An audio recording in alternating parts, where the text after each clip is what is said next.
যারা যারা এখনো পর্যন্ত এই চ্যানেলটিকে সাবস্ক্রাইব করেননি তাদের কাছে অনুরোধ, আমাদের এই চ্যানেলটিকে এখনই সাবস্ক্রাইব করুন। আরও ভালো ভালো গল্প আমরা আনব। আজকের আমাদের গল্পের নাম ওয়াশরুমে পিশাচ। আমি একটা হোস্টেলে থাকতাম। সেখানে ক্লাস 10-এ আমি পড়তাম। আমার হোস্টেলে অনেক বন্ধু ছিল। আমরা একটু করে যদি রাতে ফাঁক পাই তাহলে ওয়াচম্যানের চোখের আড়ালে আমরা কয়েকটা বন্ধু সন্ধ্যাবেলাতে পাঁচিল পার হয়ে সবাই ঘুরতে যেতাম। 9টা নাগাদ আমরা চলে আসতাম। তারপর কিন্তু এই দিন আমরা বন্ধুরা মিলে ঠিক করলাম নদীর পাড়ে হাওয়া খেতে যাব। তারপর সেই দিন সন্ধ্যাবেলাতে আমরা কয়েকজন বন্ধু মিলে বেরিয়ে পড়লাম। তারপর নদীর কাছে আমরা চলে এলাম। বেশ কিছুক্ষণ পর আমরা চলে আসব বলে যখন নদীর পাড় থেকে ঠিক করলাম, তখন একটা বন্ধু বলল সে কিছু ড্রেস কিনবে। আমরা সেই বন্ধুটার সঙ্গে ড্রেস কিনতে চলে গেলাম। প্রায় 3-4টের মতো দোকান ঘুরলাম। তারপরে বন্ধুটি দুটো ড্রেস কিনলো। তারপর ওখান থেকে আমরা হোস্টেলের দিকে রওনা দিই। তখন ঘড়িতে দেখলাম প্রায় রাত 10টা মতো বাজে।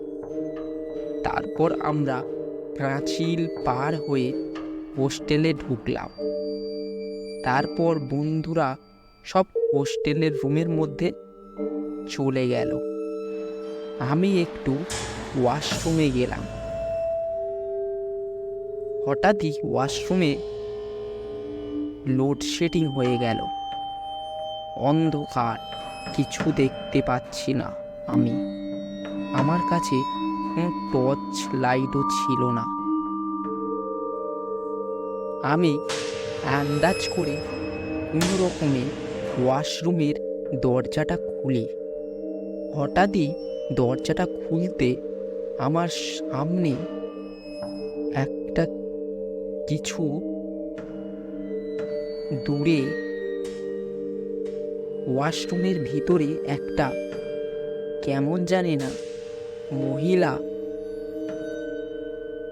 দাঁড়িয়ে রয়েছে।